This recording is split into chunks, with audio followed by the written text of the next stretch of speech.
अगर आप भी चाहते हैं बिट्टू मलंगिया इंटरटेनमेंट का ऑडियो वीडियो सबसे पहले आप तक पहुंचे, तो लाल बटन को दबाकर चैनल को सब्सक्राइब करें और बेल आइकन दबाना ना भूलें। अभी आप सुन रहे हैं मधुबनी से सहेली म्यूजिक की शानदार प्रस्तुति, singing by Aatish Lal Yadav.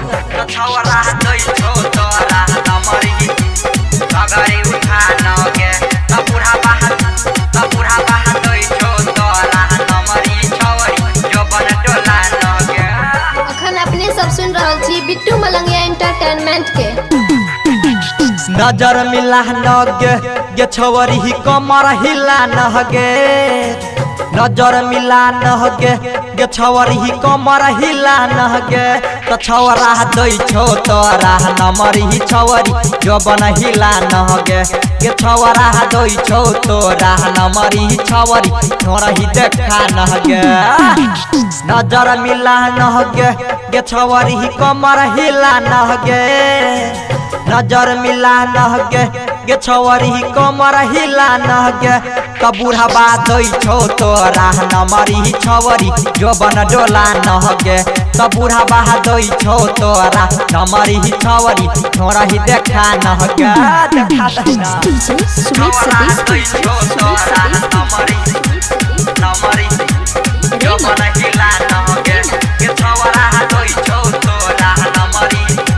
Singing by Aatish Lal Yadav. DJ Bittu Malangiya, DJ Bittu Malangiya, Madhubani Madhubani. चढ़ल जवानी मारो हिलको रहा तेने देखा तू पिछोरा गई आग लगी थी पूरा गाँव में।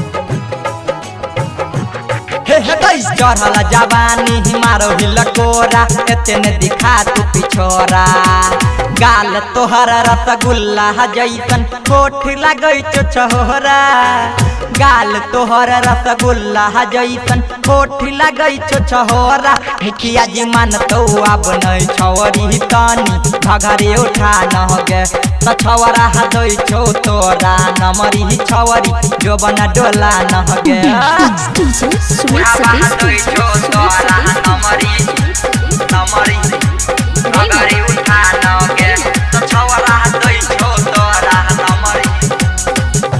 अभी आप सुन रहे हैं मधुबनी से सहेली म्यूजिक की शानदार प्रस्तुति, डीजे बिट्टू मलंगिया, डीजे बिट्टू मलंगिया।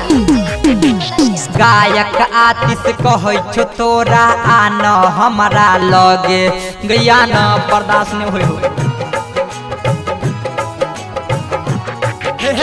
यादव। आतिश कहै छो तोरा आन हमारा लगे, कमल सियौरी चांद बिहारी लह जतौ घरे, कमल सियौरी अफजल बिहारी लह जतौ घरे, छौरा रमेश तोरा खोलतौ डोरी घघरी उठा नगे, बूढ़ा बात छो तोरा नमरी छवरी घघरी उठा नगे।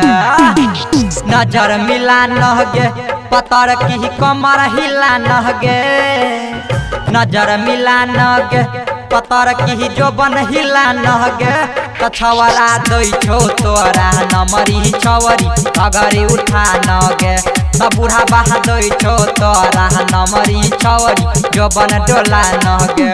Presented by Bittu Malangiya Entertainment।